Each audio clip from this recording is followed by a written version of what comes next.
How's Gordie Howe doing? Doing well. He's liking Colorado. He's liking the weather. Less humidity, obviously, than the East Coast, so he's into that. I didn't realize like how sunny it is here all the time.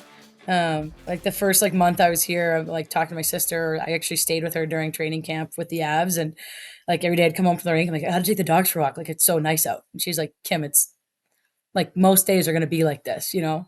Like coming from out east, I'm like, I don't want to waste it. Like it's a sunny, blue sky, beautiful day. Like I had no let's get idea. the dogs out. No kidding. What's the bring your dog to work policy like with the Not great. Colorado? We're still working on it. Our head coach has two dogs, and he's met Gord. He likes Gord, but he was like, we had a staff gathering at our goalie coach's house like early during training camp, and so Gordy came, and we were all out on the patio, and our head coach Aaron Sneakloff was actually like sitting there like cutting up his steak and like feeding Gordy a piece, then he was eating a piece, and I didn't notice for a while, and I'm like, Sneaks, what are you doing? Like that's inappropriate. Yeah. And Gordy's sitting there like drooling. And I'm like, Gordy, that's also inappropriate. And and then someone else on the staff was like, Gord should come to the rink. Like, and she's like, Yeah. nope. I'm like, Oh, okay, well, shut there's it that down. conversation. Wow. Yeah, just shut down right away. So we're dealing with it. It's all right. He's getting older, so he has a little less energy, but he has always been a rink dog. So um, we'll see. I still think I can convince him, but we'll find out. Where does Gordie hang on road trips? He splits time between my sisters, and then our assistant coach Tim Branham. His wife is like my age, and they have two dogs, and so Gord stayed with them as well. But still, we've got a lot more road trips, so I got to find a lot more favors to call in over the next few weeks and months. I bet. I bet. It's funny you mention your goalie coach Matt Saba. Um, I'm gonna feel old saying this, but like I remember watching Matt play. I believe it was with the Yorkton midget program, and Yeah, then he's from coached. Yorkton. Yeah, and then coached against him in the BCHL. I think I was in Trail or Penticton at the time, but he was good. And then he went to Colorado, Yeah, it's Colorado College. Yeah. Colorado College. That's right. That's right. Man, small world, small world. Um, so I came across a bit of info that I thought was really interesting. I didn't know this about you, and that is that you have a Bachelor of Science degree in neuroscience. True or false? That's true. Yeah, most people don't believe me when I say it. If I say it, but I do. I do have a BS in neuroscience. So, take us back to when you're 18 years old, you're figuring out what your major is going to be. Where on your vision board or is coaching in terms of a future? Coaching was honestly probably the only thing on the vision board, so it's even Really? like more wild that I became a So neuroscience why major. neuroscience? I had a great science teacher when I was a kid, and so I always loved science. And I played Division 3 hockey, so it's Yeah. a really good school at Trinity College, it's New England Small College Athletic Conference, which is known as like the small Ivies. So I knew like I was getting a good education, and like I wasn't on a scholarship. My parents are paying for it. I'm paying for it.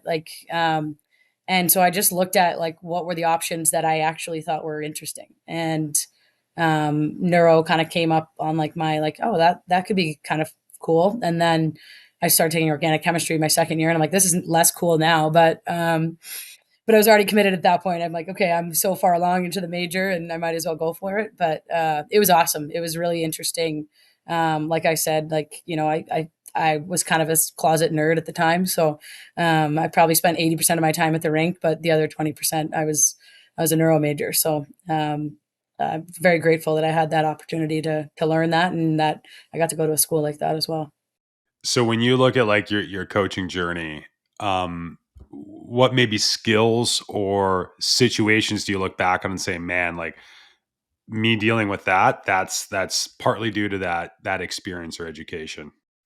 Yeah, I think especially as a young coach, knowing how the brain and body connect, Yeah. and how the brain learns, especially the brain learns differently for adults than it does for children, right? And most of my education in college was focused more on obviously the growing brain. And so I think it just helped me understand, especially those roadblock players, right? Those ones that don't get it as quickly, or okay, like, well, where in the process of learning are they not grasping this either physical skill, or if it's a system or whatever it is.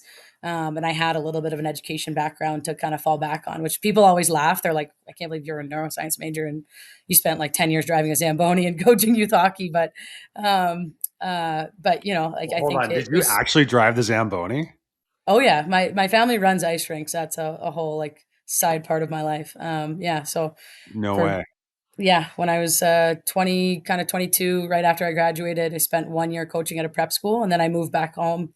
I did the 1 year because I knew I could always move home and like work at the rink and Yeah. coach my youth program. And so I was like, I'm not going to do it. And then I did 1 year away and I was like, I'm going to do it. I'm coming home. And yeah, so I would, I'd drive the Zam, close the rink up at midnight. And then coach youth hockey during the day or obviously during the afternoons and on weekends. And so I was probably in the rink, I don't even know, 80, 100 hours a week, between working for it and being on the ice coaching. The Washington Pride, that program was run out of your family's rink. Is that Correct. Yeah. wow? Yep. Yep. I played for the Washington Pride when I was a junior, senior in high school. And then my boss, when I worked there, was my coach as a player. Kush Shadu is his name. I called him when I decided I wanted to come home, and he was just expanding the Pride to be bigger than just one or two tier one girls teams. And so he was adding a younger team, and he's like, I actually need more coaches. Like, it'd be awesome to get an alum on board. And then while I was there, we added another team. And so we spent 9 years together running that program. And I was the head coach of the U14s, head coach of the U16s at different times, kind of depending on where we had a chunk of our younger players. Yeah. And then he was always the head coach of the U19s, but all of the showcases and things we did together. So we team coached basically the whole program. We'd be on the ice, going from 19s to 16s to 14s, kind of 3 hour block every Tuesday, Thursday night, doing all the teams. And just like I said, a lot of hours on the ice, learning. So when you say that coaching was always part of your vision, or what you aspired to do.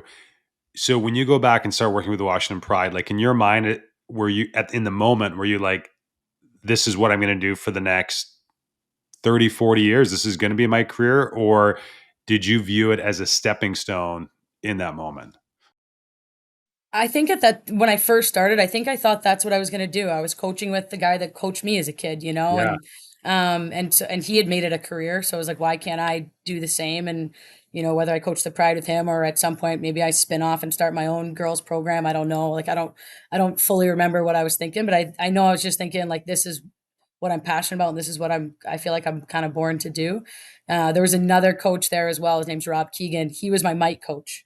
And he Come was still on. there, like my first opportunities coaching were coaching Rob's summer camps, like I was probably a Bantam or Pee Wee, and I would work the younger kids camp, like the mites, and then I would get on the ice and then I would do the Pee Wee portion of the camp. So Rob was still there by the time I came back to coach at 22, 23 years old. And then Rob and I ran summer teams together.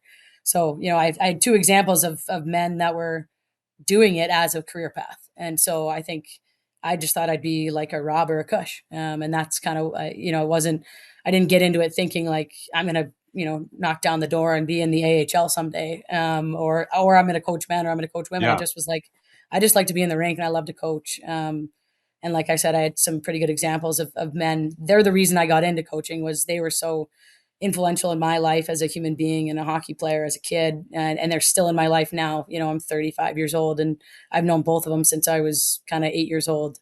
Wow. And I still golf with them in the summer and see them and talk to them on the phone. So I think when you have relationships like that, you just like, I wanted to be that same influence in someone else's life someday. That's so cool.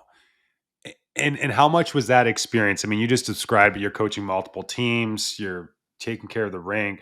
Um, I can only imagine that all of that involves dealing with curveballs on a day to day basis and solving problems and scheduling and everything else. How valuable was that experience when you consider where you are today and just being able to get those reps in or flex those muscles of just problem solving and dealing with all the things that go on behind the scenes during a hockey season? Yeah, 100%. I think when I kind of transitioned from girls hockey to the men's side was kind of when I transitioned from wearing 15,000 hats to one. And I didn't realize how much I was doing and how much of that life experience I was kind of getting, to be honest. And then yeah, you're like, like the you call the bus company a day before the trip and there's no bus and you're like, okay, well you got to find a way to solve this, and but you're used to it because you've had a youth hockey parent yelling in your face, and then the compressors go down, and you're like, well, I'm also the person at the rink right now, so I better figure out how to get the power back and also calm this person down before they, punch me out or punch someone else out in the rink. So, yeah, that life experience was so huge, especially to do it at a young age, where I think Yeah. that's where I gained a lot of my confidence. Is like, hopefully, I don't look too old now, but I looked pretty young at 22 and 25 years old, and I remember the first team I coached, there was 7 girls on my team whose dads had coached them the year before. And so they're handing their Wow. daughter off from them being their coach to here's a 23-year-old that looks about 18, that's a first or second year coach. And you've got to, kind of have the swagger to stand behind what you're trying to accomplish with your team. And I remember those dads kind of coming up to me at one point and being like, we need to work more on the breakout. Like, we can't, like, our breakout isn't any good in games. I'm like, well, it's not the breakout. It's the fact that we can't make or receive a pass. Like, the 5 people doesn't matter. Like, we don't need the weak side wing slashing. Like, we can't even hit the strong side wing. Like, Yeah. let's just work on forehand, backhand, passing in motion. Like those basic skills are gonna, come before a beautiful 4 pass breakout, right? Like a Yeah. reverse to a center to a wing. Like, so having to have those conversations where I gotta stand my ground and say, here's my plan, and here, like, look at the practices. I've got the last 4 weeks of practice planned. I got the next 4 weeks of practice planned. Like, we're getting there. We're gonna build the blocks to be able to break the puck out well, but and have to kind of go back at these men that are kind of getting in your face a little bit. So I think, like you said, those reps were huge, in just learning how to find my own voice on the ice, off the ice, and just as a human being, just to problem solve and feel like, the next moment wasn't too big because I've already survived some pretty tough things. Where did you learn that patience or sort of pragmatic uh, approach to player development? Was that something that was reinforced to you as a player, or is that something that you just learned and believed was the right way to approach player development? Yeah, I think probably more the latter. I think, you just, when you play as well, like, I went from, high school, and I played with the same group of kids. I was fortunate. I got to play with the same girls for most of my high school experience. Yeah. And then you get to college, and now you've got all these different players that all have come from different backgrounds, and some of them have and haven't gotten those building blocks, right? And so I think as a player in college, I kind of saw, like, like, some things just aren't going to work. Like, if you don't, if she can't catch a pass on her backhand, like, that's there's just a lot that you can't do. And so I think having that experience as a player and seeing, the some of the deficiencies in coaching, kind of, all the way up, like, these women are playing college hockey, and there's things that they aren't able to do. And it's because they weren't taught, it's because they weren't taught the right way. And so that's the like, I'm the issue, right? The coach is the issue. Like, I have to find a way to give these players the right information and the right training. And then it's on them, like, if they have the right training and the right information and they're still not getting it at some point, then you can blame the player or you can blame whatever, so maybe another blockade, but it starts with the coach, I think. And so I think I learned that, like I said, in my college years as a player. And then obviously you come back as a coach, and now your eyes are wide open. You're like, oh yeah, like, she can't do this, she can't do that. These girls that came from this team, they all can't do this well, because they never worked on it. They don't know how to angle because they never learned. They're never taught how to angle. So these are things we got to learn. So, I look at myself. I started out coaching junior hockey, and I did not acquire any sort of player development tools. Like, everything was always about, like, what's the forecheck, what face off are we running, sort of systems and tactics.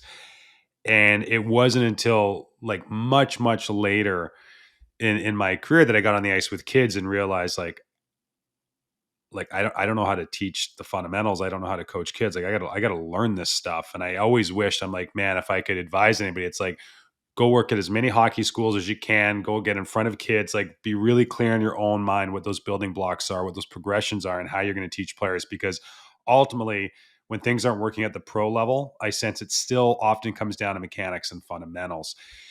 As you were going through that stage of your career, um, how did you sort of, what was your toolbox in the sense of how did you test maybe some of the theories you had, when you found something that worked, where did that go to ensure that you had a reference point and effectively building up your coaching catalog?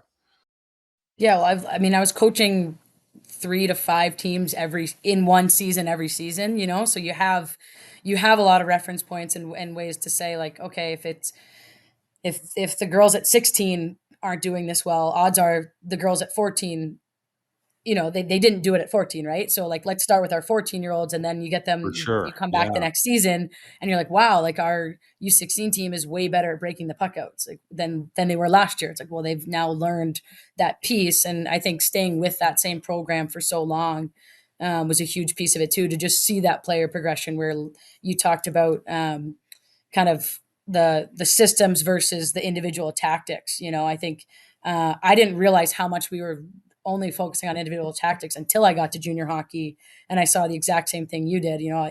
After the Pride, I went to the Maryland Black Bears in the Null, and everything is about every drill is 5-on-5. It's like Yeah. it's a 5-man breakout versus 5 guys in the neutral zone forecheck, and he's like, oh, our forecheck isn't any good. I'm like, well, our forecheck isn't good because our stick placement sucks and we can't angle. Like, which is an individual thing. That's not Totally. it's not the 1-1-3 or the 1-2-2 or the 1-3-1. That's not the problem. Every team has used all of these and been great and not great. Like that's not it's the numbers aren't the Yeah. issue. It's the people within those numbers. And but I think that was just always our philosophy at the Pride. We were just always focused on the individual tactics and the individual development, knowing that we were taking local kids from Washington D.C. and trying to get them to college hockey. We didn't bring in kids from the outside. We weren't trying to be the most talented program in the country at AAA.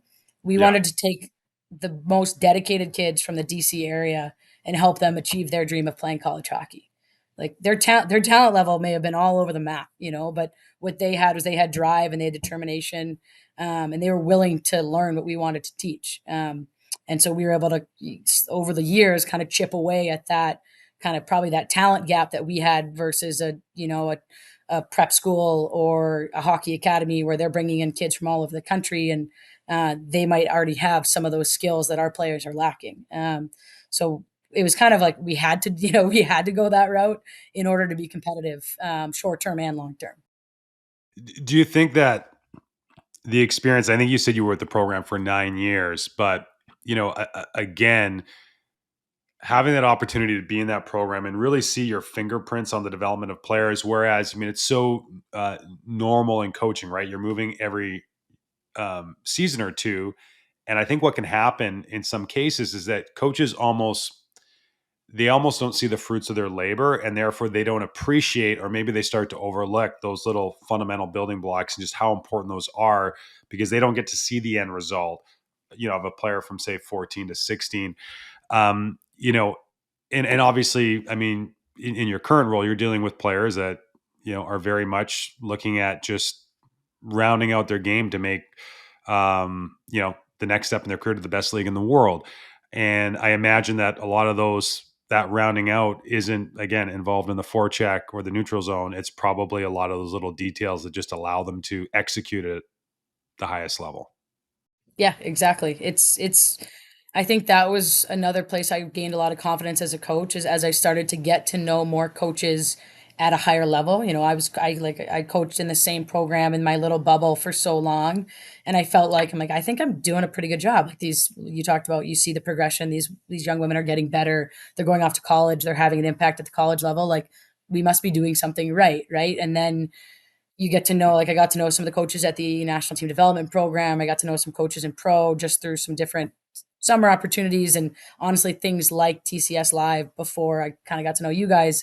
And then you talk to them and it's the same stuff, like the same issues that you have with your when I was in junior, when I was in D3 men's college, now here at the AHL, the same, usually it's the same deficiencies or what's holding a player back from getting to that next level. It doesn't matter if that next level is the NHL where it is for us, or if that next level is why a kid from my Maryland Black Bears team, committed Division 3 versus Division 1. It's usually the same things. Obviously, the rate at which these players are doing it is Sure. different, but those deficiencies are usually the similar. Yeah, and I'm struggling to remember who said this at our conference. It would have been years ago, but it was effectively like, talking about coaching in the National Hockey League and saying like, at the end of the day, all players care about at that level is, can you make me better? Not can you make the team better?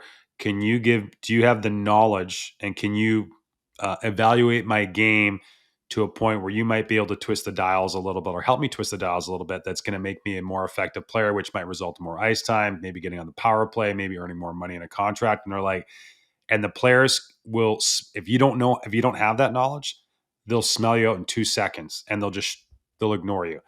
And I think that always just stuck with me, just the importance again of just having a really clear sense. I always look at football coaches, because if you go watch like practices in the NFL, they're not talking about the big picture. They're talking about offensive linemen, how quickly they can make that first step, and just in the execution. Um, so as you go through this early part of your career, and you mentioned that you make the jump to Maryland in the North American Hockey League, Junior A on the boys' side. At what point do you start to look in the mirror and say, I think I want a new challenge outside of where I'm at now? Yeah, I actually coached a boys high school team while I was coaching the Pride because I apparently didn't have enough free time. Yeah. So I'd already coached boys a little bit. I was uh, obviously at the rink all the time, and the coach of the team that's called the Landon School came up to me and he's like, "Hey, like we lost an assistant coach. You're here anyway. Do you want to jump on for our practice?" And then I would literally take the Landon jacket off, put the Pride jacket on, and go on a different rink. And so I'd already coached boys, so that kind of that mental barrier wasn't too different. Yeah. But I would say in like 2018, so I'd been coaching the Pride for probably 7 or 8 of those 9 years at that point. I'm 28 years old at that point, and on a personal side of things, which is a part of a profession, I think all my friends are starting to get married and have these kind of like normal professional and personal lives, right? They go to work from 9 to 5, they go to happy hour, they're inviting me to happy hour. I'm like, I'm on the ice for the next 3 days, so I'm not going to be able to make it to that happy hour. And I think, like I kind of started to question, like, is this the right path for me? Like, is this what I want to do? Like, how am I ever going to have normal if I'm driving the Zam and I'm taking one jacket off, putting another jacket on? And so I actually applied for a job at USA Hockey as one of their ADM managers. Um, and I would have effectively left coaching. So it's a role where you coach coaches, you do coaching clinics. And I was offered the job. And so I called Kush, my boss slash mentor at the moment, and I'm like, hey, I got offered the USA job, and it's like September 1st, so season's starting. And he said to me, he goes, listen, like, I know you want to change. I also always wanted to live in Colorado, which is part of why I applied for the USA job, because they are based out of Colorado Springs. And he's like, I know, like, you're kind of frustrated, or you're kind of, you're feeling stuck. And Yeah. he's like, but I don't think this is it. Like, I don't think this is the change that you're looking to make. I think you're making not a rash decision, but I think you're making a decision prematurely. Like, you are a coach. You're a great coach. And I remember he said, he's like, I really believe you're going to coach elite players one day. And I'm coaching my kids, my Washington D.C. girls at the time, and he's like, you're going to coach elite players. I really believe it. He's like, I'm going to try to help you. Like, let's use our connections and make you feel unstuck, make you feel like there is something that's going to come next, after the Pride, if that's what you want. And so I turned USA Hockey down, kind of put my nose to the ground, went through that season, and I got to know Clint with the Maryland Black Bears that year. And so Clint was like, do you want to come out and run skills? I'd come to practice sometimes and just kind of learn from him and listen to him. And then in 2021 was when they lost their assistant coach to the USHL. And so Clint called me and said, hey, like, I don't know if this is what you want to do, but we want you to be the assistant coach. Like, I've talked to the guy that's leaving, I've talked to our owner, I've talked to our captains, and everybody believes that, you're the right person for this job. And if you want it, it's yours. Which was obviously very flattering to hear, but it was also like that was the step I needed, like I didn't have to necessarily leave home. So it was a little probably less scary at the time. because it's a big change. I'm going from something I know really, really well and the pride and that lifestyle to like I didn't play junior hockey. It didn't exist for women at my age. So like I don't know what the North American Hockey League is. I don't know what that lifestyle looks like. And so obviously it's a risk. And then you add in that I was the first woman to do it. And so like the players don't really know what it's going to be like. The My boss even said it on the call. He goes, I don't know like what this is, how this is going to go, or there's going to be things that come up that you and I are both going to learn through this stuff together. But like he's like, I'm willing to do it if you're willing to do it. So that was kind of the change I needed at that time. I think personally and professionally, like I didn't have to leave, but it just felt so new and so different, and it kind of reinvigorated me, and made me, sure that coaching was what I wanted to do. Okay, so I've got a whole bunch of questions from there, but I just want to go back to, you mentioned your mentor, Kush, who coached you, who's kind of mentoring you, in a coaching capacity. How important is it? And I know we talk about like there's new age coaches and the relationships with players, and again, just having these conversations here on the pod, I think the one thing that keeps coming up to me is that most coaches who just naturally get that had a cushion in their life, somebody that believed in them, somebody that showed them that they were cared about, that as people in their career, and I just wonder, like, you've had a you wouldn't be sitting where you are today if you didn't if you weren't able to connect with people. How much is Kush a part of that, and coaches like Huge part. him? Yeah, And I mean, he'll probably kill me for saying this, but like we weren't very close when we were player coach. got it. I was probably not the easiest player to be coached. So that might play into it. I'll take some onus on that now with a little more perspective, but we were not, he was probably the one coach that I really butted heads with, as a player. No way. And so that first phone call to ask to work for him was a little, I was like, I don't know if he's going to say yes. And and then like obviously I'd grown up a lot more since I played for him. But the way that he shows he cares is very different. When I worked for him, now like obviously life is a lot different. But he's tough on you. That's how he shows he cares, and that's what I probably didn't know I even needed, at that time, both as a young coach and as a player. Like he didn't let me settle for just being good. He didn't let me settle for kind of mailing in a practice plan, or like his expectations are super high of his players, of himself, and of his staff. And so you're absolutely right that there's no way I'd be sitting here without kind of following his tutelage, over those years. Like I just remember coming to the rink and there'd be a book sitting in my stall. Um, No way. and yep, Love that. he loves, and this was, like the book talk is, I would say, is another like big coaching thing now, but this was 2012. Like it was a lot different back then. Like you just that whole like idea of growth mindset, like that book just came out like in like 2014 or 20, like we read it, like he read it and then he gave it to me. And so he was just constantly giving me books and kind of pushing me. And he was also a neuroscience major, but he got a PhD. So touche to him. Yeah. So this guy's wicked smart, and he's constantly looking for more sources of information. And I think that taught me like you can learn from anyone and everyone. And even when I was coaching with him, he wanted me to bring something to the table. It wasn't like, hey, like you used to be my player and I'm just going to give you this opportunity to coach. And he's like, what do you got today? Like what am I giving to him and to the program? Right.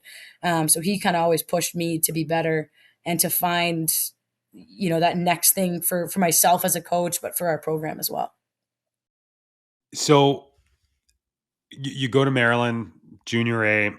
It's your first time coaching a boys team, but on the other side of that, there's, I don't know. Assuming you probably had 23 or so players on your roster. It's the first time every one of those boys shows up to the rink, and they have a female coach telling them what to do.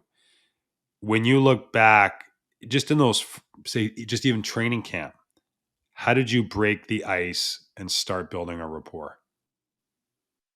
Yeah, well, it was helpful that I did know some of them because I'd run skills for them.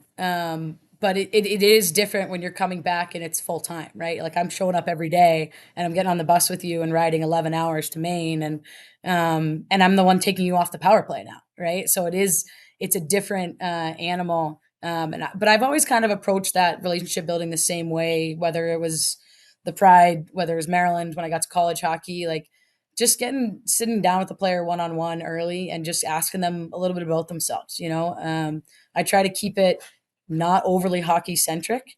I just would sit down and just ask them, like why do you play? Like why do you love the game? And for boys, it's interesting because a lot of times it's a dad or a brother. It's a pretty Yeah. linear process. For girls, it's usually that question can be way different. Um, I just kind of try to get to know them, ask about their family, where they're from, and I think it starts there. But I'd say like the moment that it hit me, like I, I'm not the same as these guys, right? Like okay, like this is a woman in a room full of men.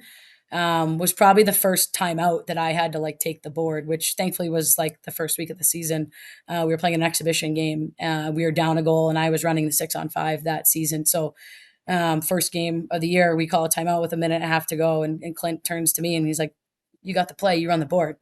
And I was like, "All right." And I think in that moment, that's where my heart rate really not spiked, but like that's when you're like, okay, this is real, and you got all these young men looking at you like, who are you putting on? And some of these guys have been on the team for a year, and I haven't been. I'm new. I showed up 3 weeks ago, and so I've got to pick. Okay, like I already knew, like I had it all written down, obviously, and knew what we were going to run and knew who was going to be on it. But then you see these faces looking at you, and you're like, I got to tell this 20-year-old he's not going on and taking the one timer that he did last year because we never scored on it.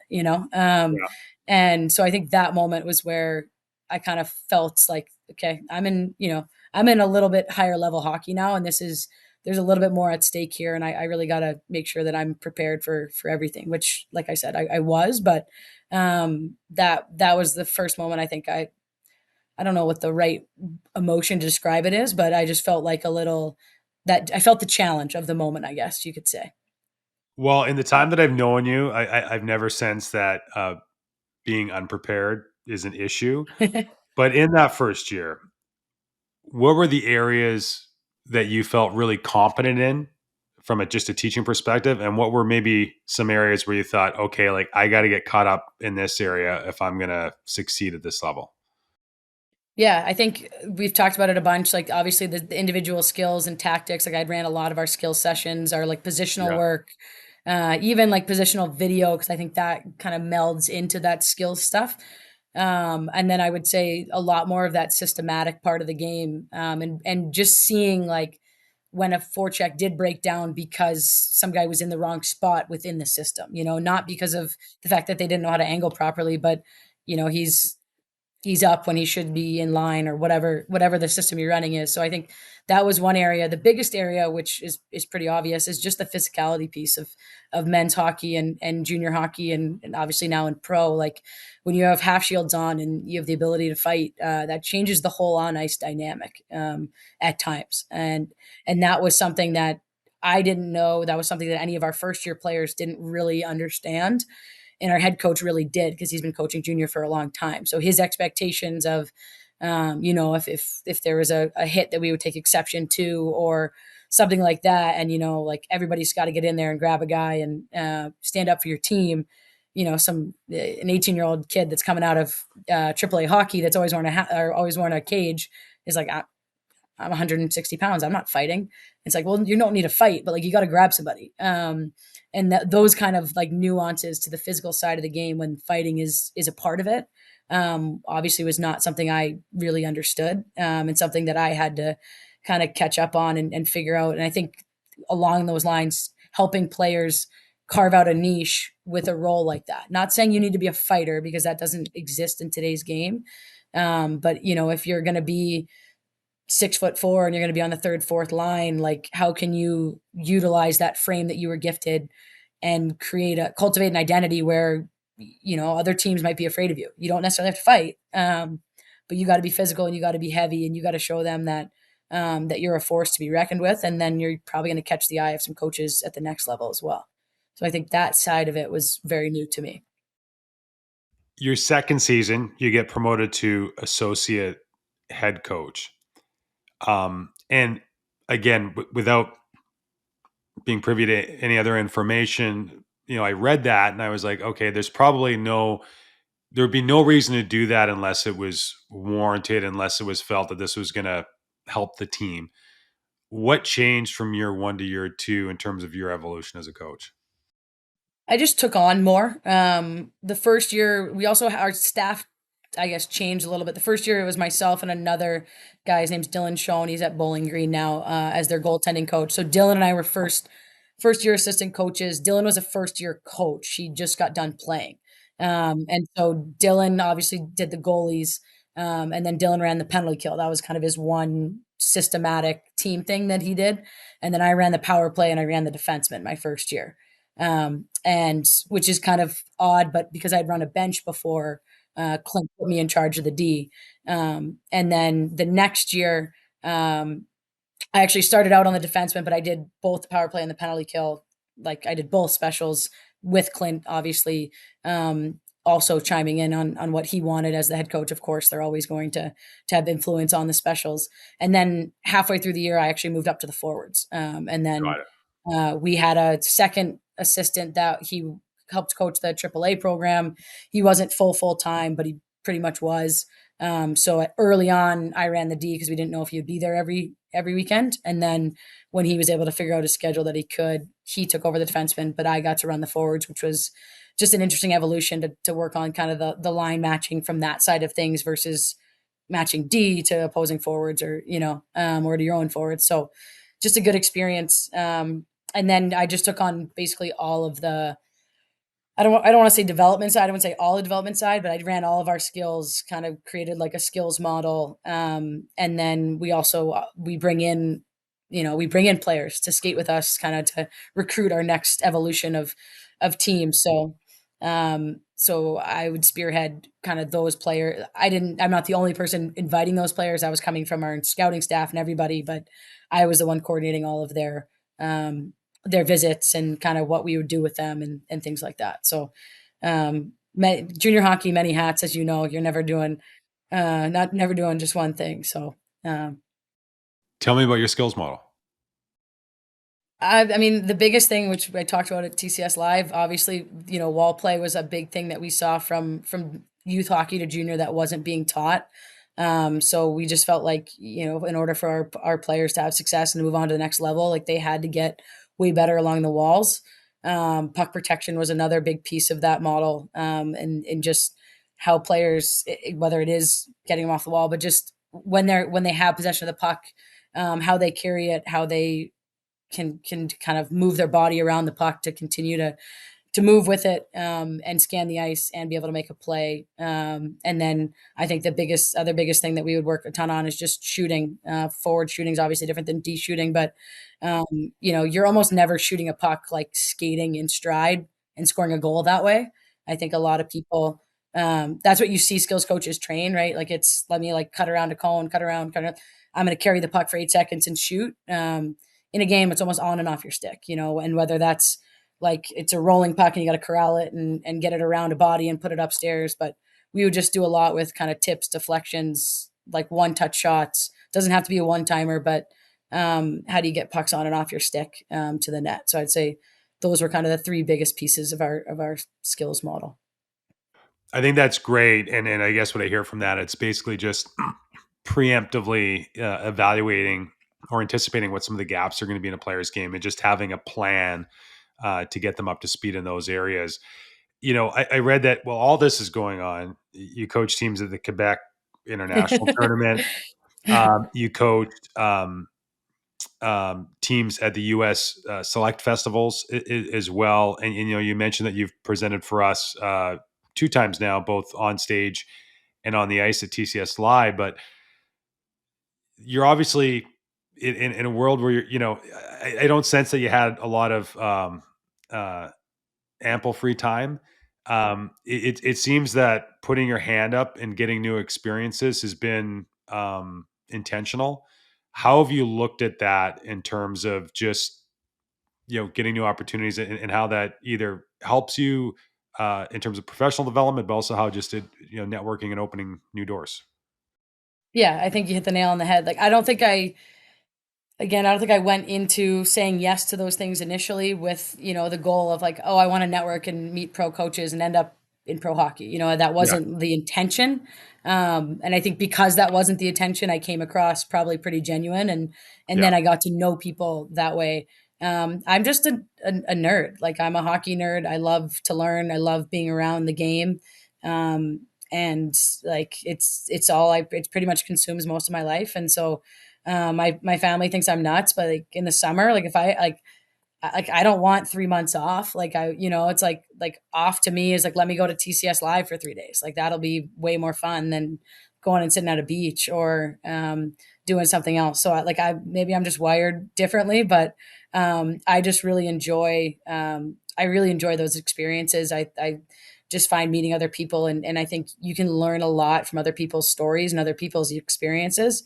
And I know that that's helped me in my own career, is just being curious and asking questions and getting to know people in all different kind of realms. Like, you hear something, and if you kind of put it away in your brain, or if it's something more formal, I'm usually taking notes. And like that one little piece of advice might be something that helps you solve a problem or helps you get an interview or helps you, who knows, right? So I think that's just kind of the way I'm wired, is that like my parents are that way too. They work all the time. Like, they love to work. And so I think it's just natural to me that like I want to be around the game. I want to be in the rink. I'd rather do that, like I said, than sit on a beach or something else. When did the opportunity to return to Trinity? When was that presented? And was the initial opportunity to coach the men's team, or coach with the men's team? The initial opportunity was to coach with the men's team. I actually left Maryland without another job. So last summer of 2023, I gotta get my years straight. I kind of got to that point again where I was feeling stuck, and so I went to Clint and I called him, and I'd interviewed for a job actually at the NTDP. Actually, two jobs, in one with Nick Four and then one with Greg Moore, and I got told no by both of them. And so then I'm like, all right, I guess I'm going back to Maryland. And as the summer went on, now it's like July, we got through our main camp. I'm just like, I just need to go. Like, now I've lived in Maryland for almost my entire professional life. And I love it. Like, I love my hometown. Don't get me wrong. But my parents are doing well. They live in Maryland. My brother lives in Maryland. Like, my family's healthy. Like, now's the time to go. Like, if there's a time, it's now.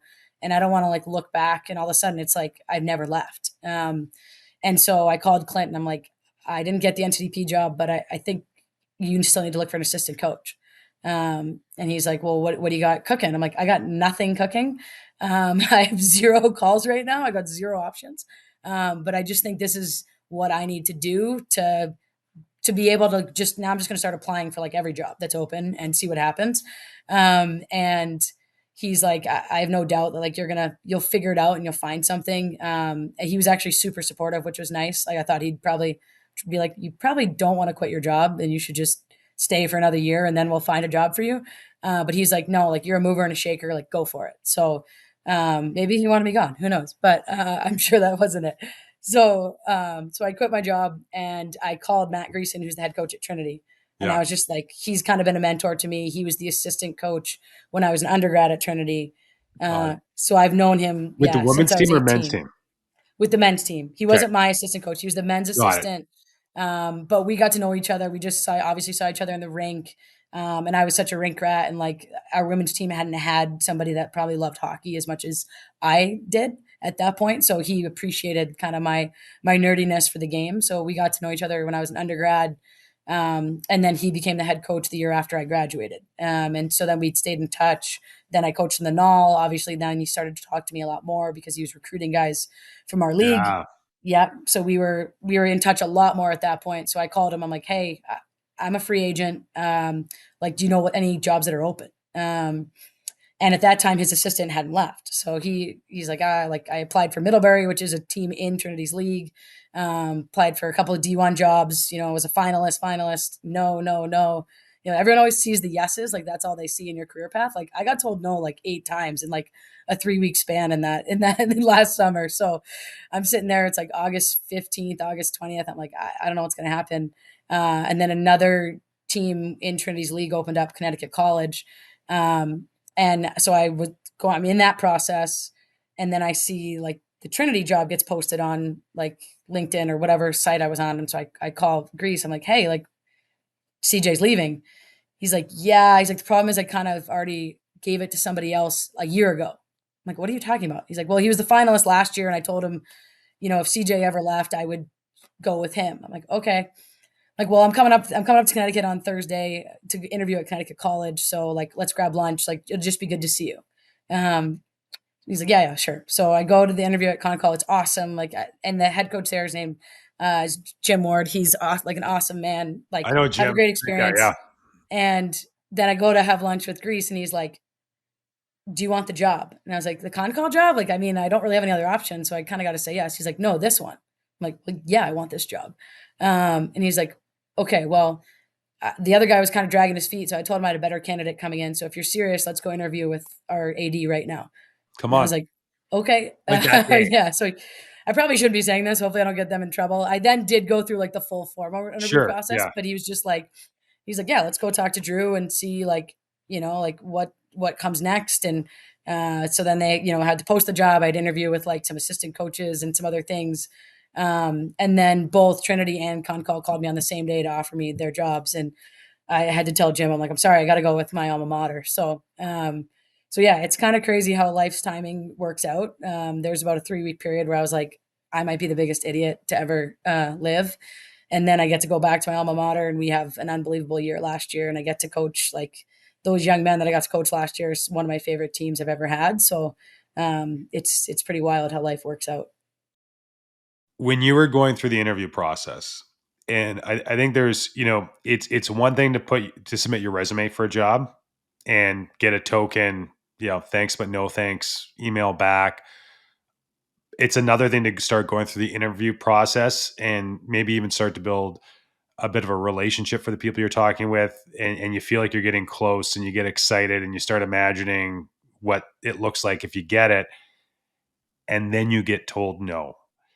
How did you process those no's and retain your belief and self-confidence that, and again, I think the one thing that I just want to point out, like, you're applying for jobs that have never gone to women. Never. Yep. Yeah, and I think that's something probably forget in the moment. To be honest, like I believe in myself. I believe in what I can bring in a team, and like now I've done it in two different places, and now a third here in Colorado. Like I know what I bring to the table. I know what I bring to a team, and I know how I can help. And so, and I think my players that I've coached and the men that I've worked with would say the same thing. And so Yeah. like I don't question it, and then when someone else does it, it's frustrating, because you're like, what do you mean? Like I've proven that I can do it. Like I did it for 2 years in Maryland. We were in the Final Four in a league of 30 teams. I go to Trinity. We lose the national championship. Like I've done it. I've helped teams be successful. I'm not just coaching men's hockey. Like I'm helping men's teams be successful, which I Yeah. think is a different line. And Totally. that's true for any coach. Doesn't matter you're male, female. Like you're not just proving that you're a good coach, you're proving that you can help win. And so getting those no's, like I mean, like I obviously was a fiery player. I'm a competitive person. Like I was fired up, I'm like, I don't understand. I keep getting told like, your interview was awesome. You did everything right. Like we really like you. And I know that there's things that they're probably not going to say, and that might be, we're just not ready to hire a woman, or we don't know what it looks like to hire a woman Yeah. in this role. And they can't say that, and I understand why they can't. um, but it's frustrating. You just kind of want to be told that, to be honest with you.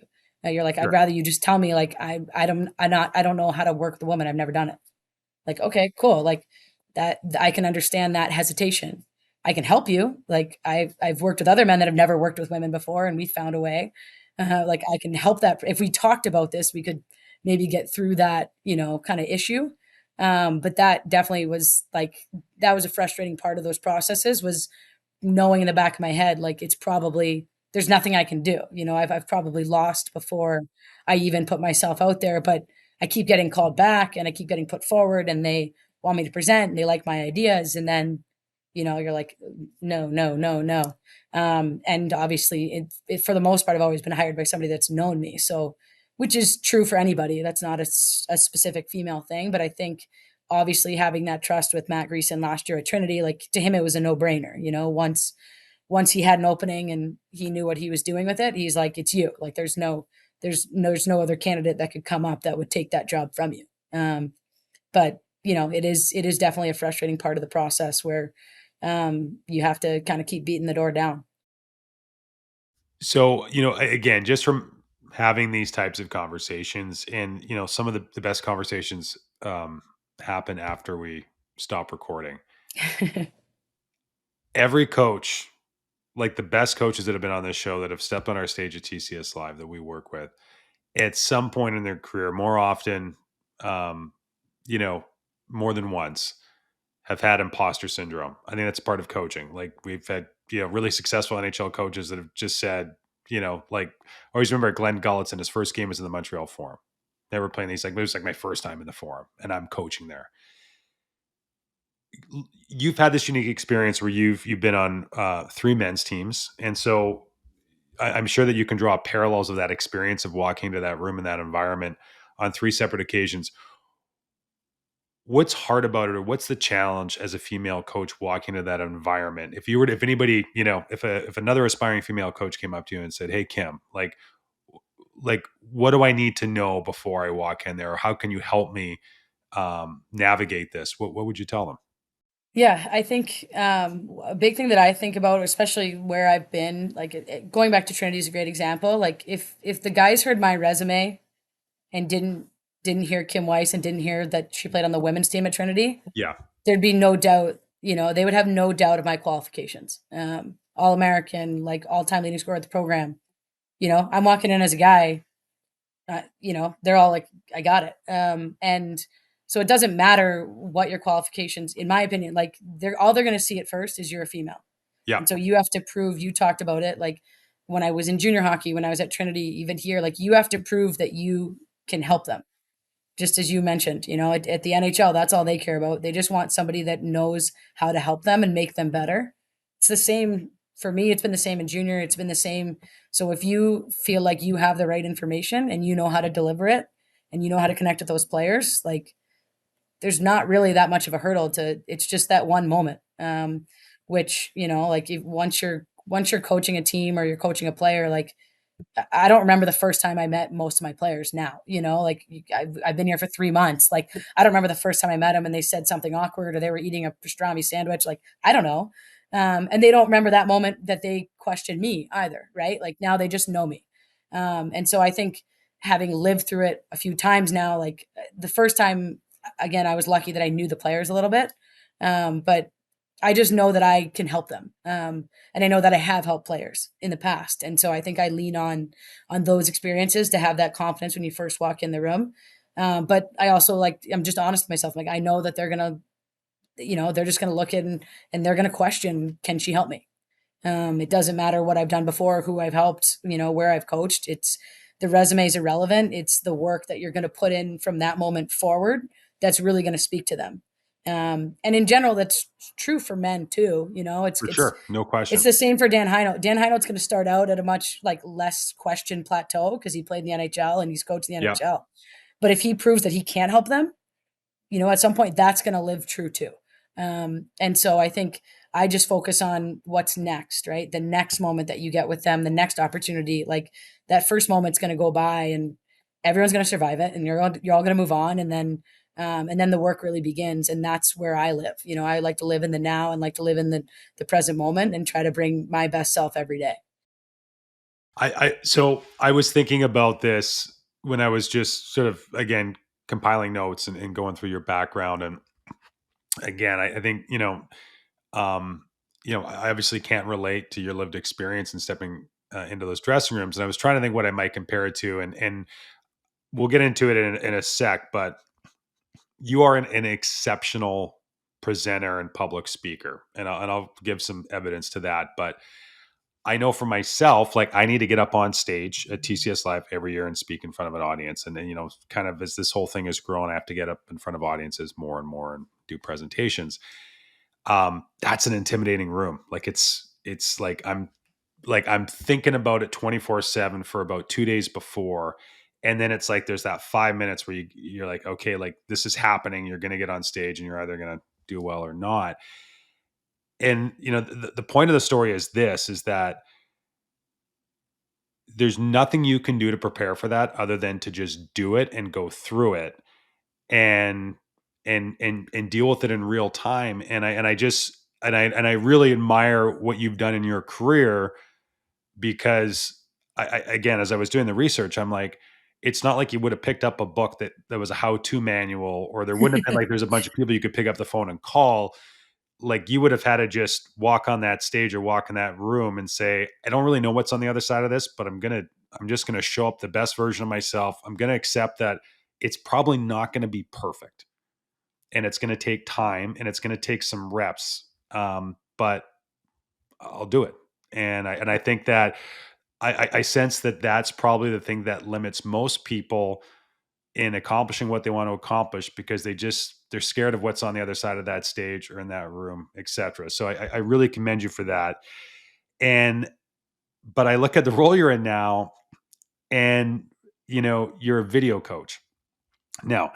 Um, just because you know how to put on tires on a car or change the oil doesn't mean you know how to do the brakes. Like, as much as the video coach is listed on the coaching staff, the skills required for that are vastly different. The workflow is totally different. So tell me about how this opportunity presented itself, and did you have the chops to be a video coach in the moment? Um, uh, Frankly, no. We'll get there, but the opportunity came about through the NHLCA. So the NHL Coach Association, they have a female coaches program, and in 2022, I got invited to the Avalanche's development camp. How I got connected with the Avalanche is a story about me saying yes and putting myself out there. Um, in 2018, I went to the NTDP for a coaching co-op for 4 days. Um, and then a year later, I called Nick Ford and I'm like, I want to come back. He's like, well, it doesn't work like that. Like the program's a one-time shot. Like US Hockey pays for it. You come out. I'm like, yeah, I understand that. Like, I'm just gonna show up there. Like, you tell me what dates. I'm gonna show up. I'll pay for it. Like, I just want to do it again. Like, I just loved learning from you guys, and I just think like the age your players are, it's just so like Yeah, valuable to learn from you, and like obviously what they do is incredible. And he's like, okay, yeah, like come these dates, and yeah, we'll open the doors for you. You can come back in. So the second time around, I meet John Robleski and Dan Heino, and they're yes, coaching the 2001s. Um, and so John Robleski, fast forward, like now he coaches the women's national team, and I'm invited to the women's national team camps because of the relationship that we built, starting with that weekend at the NTDP. Danny Heinold, and I stayed in touch during COVID. I zoomed with him. I'm like, hey, can I pick your brain? He's like, sure. So we chat for like an hour or so, kind of like this, like just going through his background stories. And he's like, who can I connect you with? How can I help? And if you know, or if you've heard about Dan Heinold at all, like that's so him. Like he is just the most giving person. He's like, how can I help you? Like who do you want to talk to? What do you want to learn? He's like, what don't you know about in hockey? And I was like, well, I know nothing about like management, like in like pro hockey, like the. He's like, I'll connect you with Chris McFarland.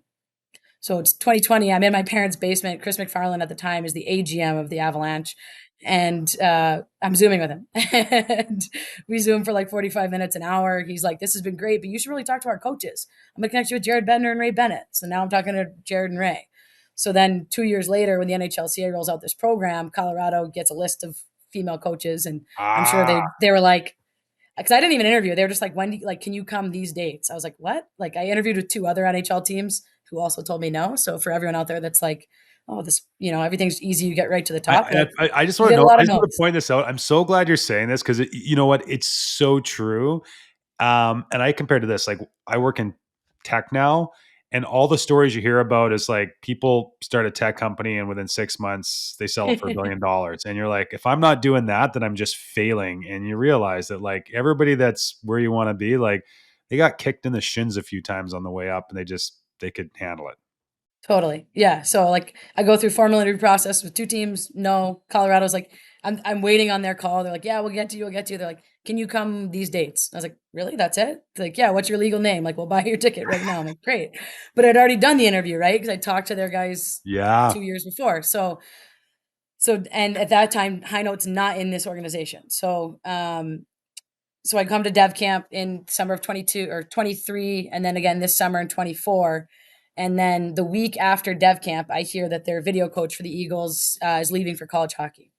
It happened to be our head coach, Aaron Schneekloff's birthday that day. So I'd already texted him happy birthday because that's just how I am. I add everyone's birthday to my phone and just text people happy birthday like all year. It's kind of a thing of mine. So I text Schneeks, I say happy birthday. And then, I hear this 2 hours later. I text him back. I'm like, hey, did Hunter leave? And he's like, yeah. He's like, he resigned, today. And I'm like, oh, well, and this is like the direct quote, which we all laugh about in the office. I say, I don't know Exos, spelled EXOS, but I'm a quick learner and I love the Eagles with a smiley face, which is super embarrassing, but it's very me if you get to know me. And Shneeks is like, well, if you're serious, like, let's talk tomorrow.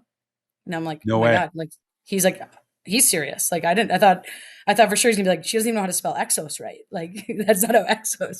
Which for people that don't know, Exos is the software that we use for video. Yeah. Like it's like the biggest part of the job. So It's like applying for the Zamboni job and like, not knowing like what temperature water freezes at, kind of. yeah, Have yeah, you worked on other video software? Did you yeah. ever? We use Sports Code at Trinity last year, and Okay, I've so used not super Steva in far. yeah. Yeah. Okay. Correct. But it is, it's a Dell-based platform New versus a nuances. Mac-based Yeah. platform, and I've only used Macs my entire life. Um, yeah, so I reach out to Sneaks, and then I kind of fast forward. Now I get into the interview process, and basically their philosophy was, like hockey, we're gonna hope you can learn video.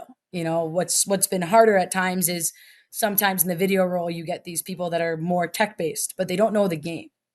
And so, um, our coaching staff was like, we'd rather have somebody that like once she learns how to use the software, like she's going to give us video that we can use now. Like we don't need to And you're sift gonna look through. around corners and Yeah, get like to that right. point. Yeah, totally. Like we don't need to sift through 80 clips of forechecks to find two real forechecks. Like I'm going to give them six and they can choose which ones they want to use. Yeah. Um, so, um, so then I get hired and immediately spend 2 weeks with Brett Heimlich down at the Avalanche, learning how to use Exos and spell it properly. And yeah, and then away we've kind of gone from there. But so again, it's getting to know people, it's networking. Like I got to know these guys here.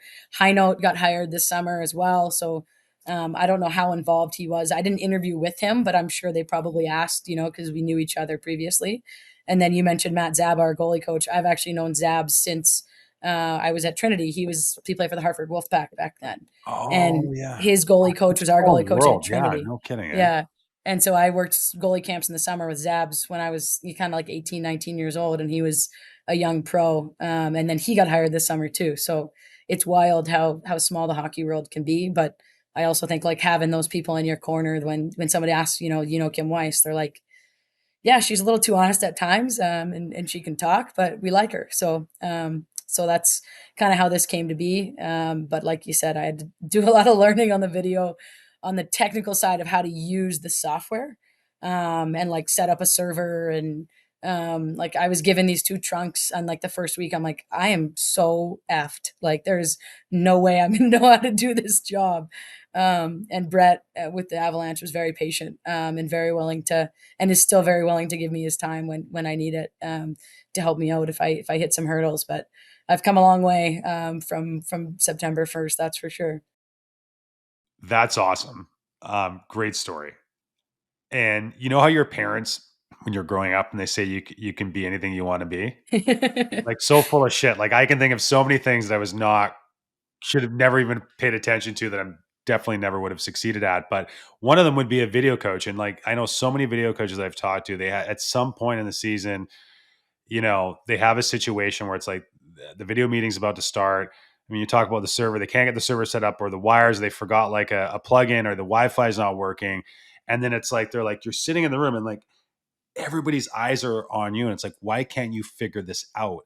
And I hear those stories as somebody that is not, any of your staff will tell me, like, my role at the coach's site is not on the tech or dealing with the wires, etc. But I hear that story and I get anxiety just thinking about it.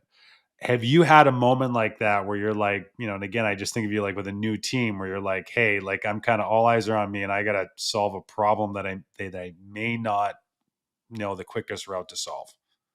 Oh yeah. Well, it started at rookie camp, so our first week, our first meeting at rookie camp. Our staff runs kind of the rookie, like we're the Yeah, coaching sure. staff for rookie camp. The Avalanche staff is there as well, but they're kind of more in the background. And Schneeks is going to do the first video meeting with the rookies in the hotel. It's day one, and Catapult just like crashed, like just Oh, like it was running and then it wasn't. And it was just gone. And he like looks across the room at me, which then Tim, our assistant coach, turns to me and goes, "Yeah, normally you stand like closer to the computer in case something goes wrong." I'm like, "Well, perfect. This is good." So I had to like go up there. I mean, all I did was restart Catapult and like reopen it, and then it worked. But yeah. yeah, so That's what that I was would have done first too. meeting was like, yeah, I almost threw up in my mouth. I feel like this job probably is where I've had the most imposter syndrome, to talk about what we were saying earlier, like Yeah. just moments of like, can you do this? You're like, the first week I was like, I don't know that this was a good idea. And now we're 17 games in, and I feel better. And when there's situations that arise kind of like that, like last week we were in Coachella and Bakersfield, and when we get to Bakersfield, everything's good, server set up, we're 20 minutes before meetings, and I asked the coaches, I'm like, "Hey, can I restart the server computer really quick? Like, just something's not working properly." Yeah, sure. So, and they have their meetings done. Thankfully, everything's they're all good. I restart the server, and then the hard drive, which stores all of your video data, it's on like an external hard drive. The hard drive starts blinking that it like needs help. Essentially, I don't really even know what it's trying to tell me to do because I'm not that far along yet in my learning process. But I know it's not good, and so I get on the phone with EXO support, and the coach is like, "What did you do?" I'm like, "I literally just restarted it. Like I just hit restart on a computer. That's it. Like nothing else changed, but all of a sudden nothing's freaking out." And it took 20 hours for it to like recycle itself. And thankfully Exos got on like the server. They helped me like figure out how I could, because we had to play a game. So I had to like capture the game, and yeah, um, it's a mess, but I will say that Exos does have a really good support team. I've gotten to know them pretty well over the last 2 months. And they'll come on and like jump on your computer if something's not working properly. But I'd say normal day to day, everything's going great. But then you have those moments, and you're like, I I'm not well versed enough in this yet to know what even where to start with this. So yeah, Yeah, you know what though? I guarantee if we interviewed every video coach across every sport, everybody has a ton of stories just like you described. And and again, I think that you know we hear, the equivalent of that is we hear so many coaches on the show that talk about, like, when they started out coaching in the East Coast League and had no idea, and they didn't know how to book a bus, or they didn't, hotel room. Like, there's just that's scar tissue is a yeah, valuable thing to have, I think, as a coach, and probably in any walk of life. You talked about when you were with Maryland that you guys had your skill development program, and that, effectively you were sort of preemptively saying, here's some of the skills that we think we're going to have to onboard our players with. Now that you've been in the American League for long enough, you're watching a lot of video. What might be some of the skills, details, habits that you've recognized that, hey, if you want to succeed in this at this level, you need this, and that, in maybe some cases, not all players come into the league with them as part of their skill set.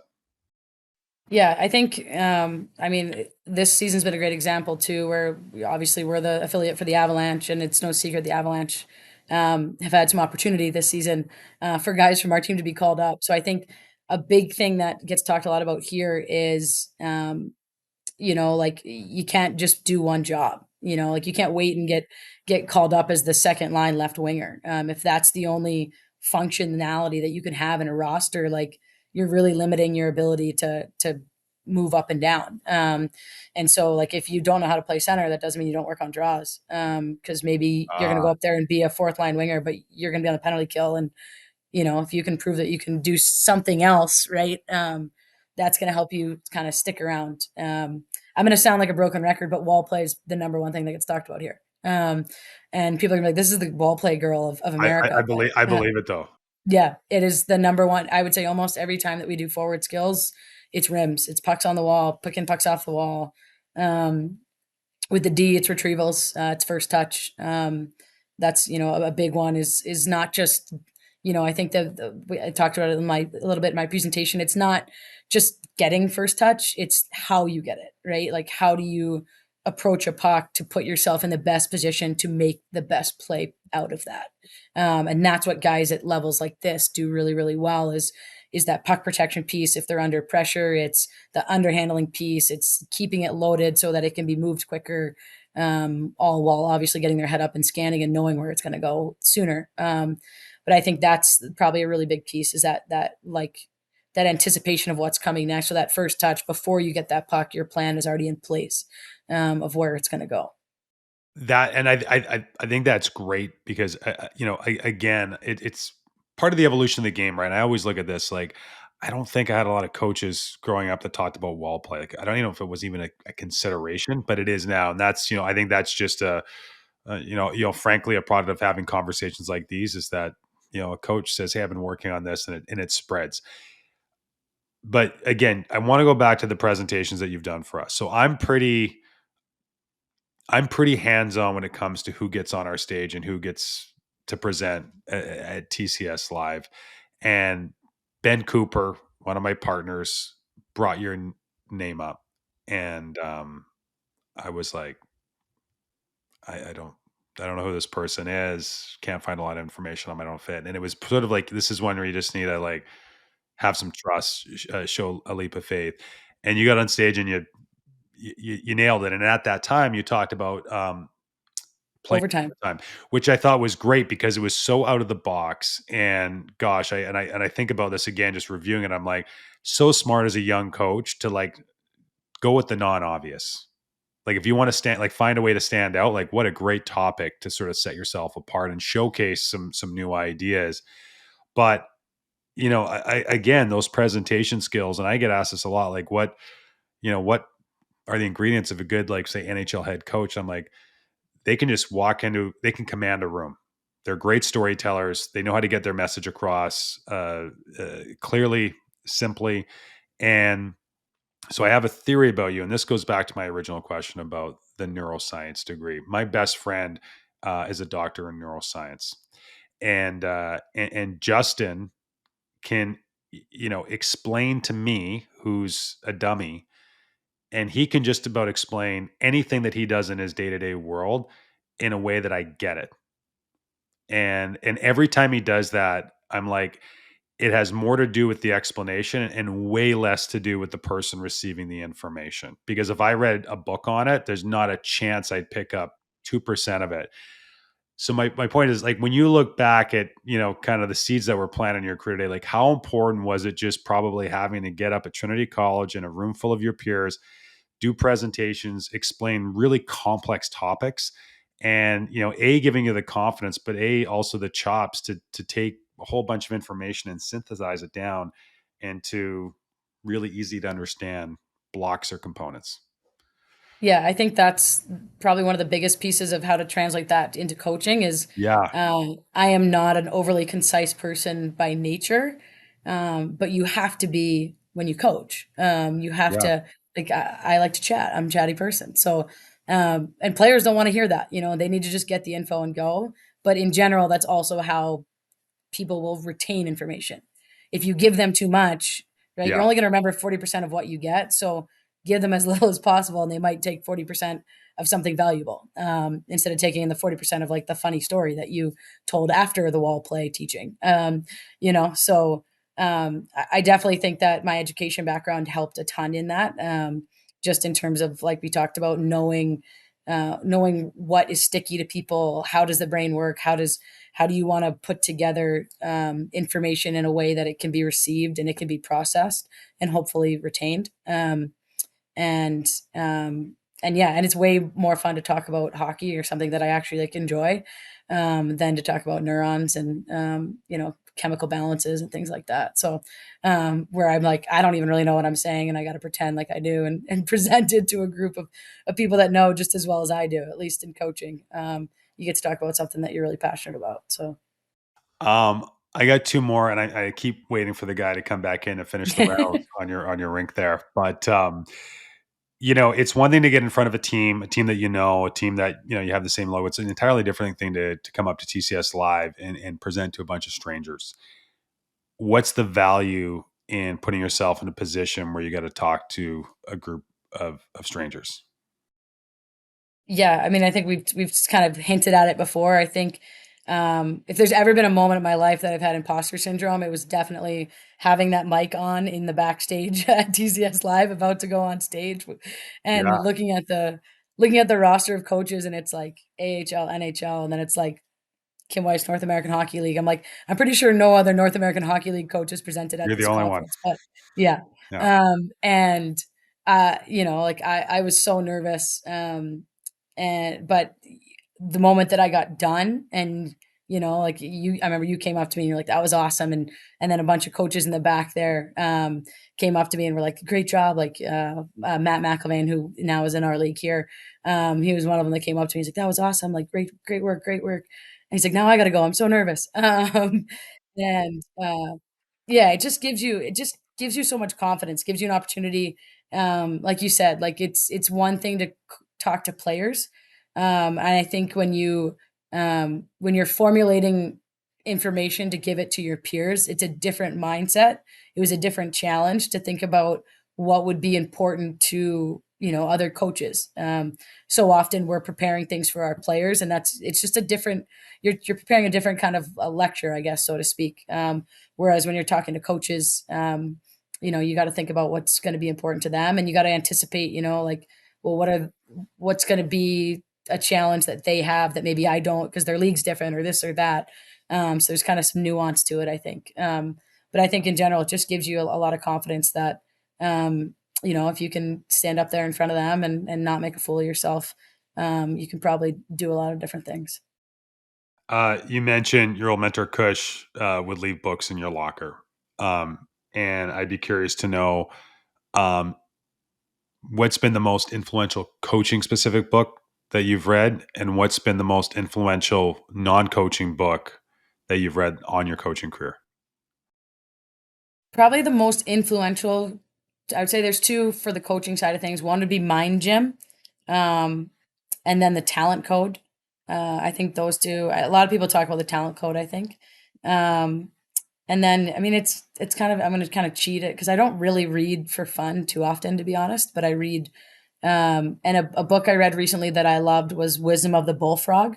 Okay. And it's a military book. A lot of good kind of military and leadership stories. So it's more leadership based, I would say, than kind of more, mindset, or like the Talent Code is more kind of sciencey based.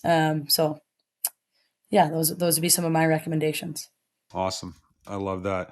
I take a lot of notes during these conversations, Kim, and the one that I've got like underlined like five different times, and I think it's just a really good teachable moment for me, and I just want to highlight it for our listeners is that every interaction is an interview. You never know, and I think Totally. like the greatest compliment, like I hear it all the time, probably because of the role I am, where coaches will say, well, so and so got this job because of this, or they weren't the most deserving, or whatever. But the one thing I've come to appreciate is that nobody will recommend anybody for any job in hockey unless they truly believe they can do it. Like nobody wants to be the person that recommends somebody and then they fail and it reflects poorly on them. And I think that just a really good reminder that, you got to make a good first impression, but, nobody's going to open a door for you unless they believe in you. And that takes trust and that takes relationship building. So again, that's my takeaway from this conversation. This has been awesome. and I know you got to go hang out with your family. It's Thanksgiving down in the States. I hear that's a big deal down there. And but again, really appreciate everything you've done for our community, the support you've shown us, and just yeah, we're yeah, super excited for where you're at today, and can't wait to see what you got cooking in the future. I appreciate the time and the opportunity to be back on the platform again, and probably looking forward to Ann Arbor next summer, unless we're still playing.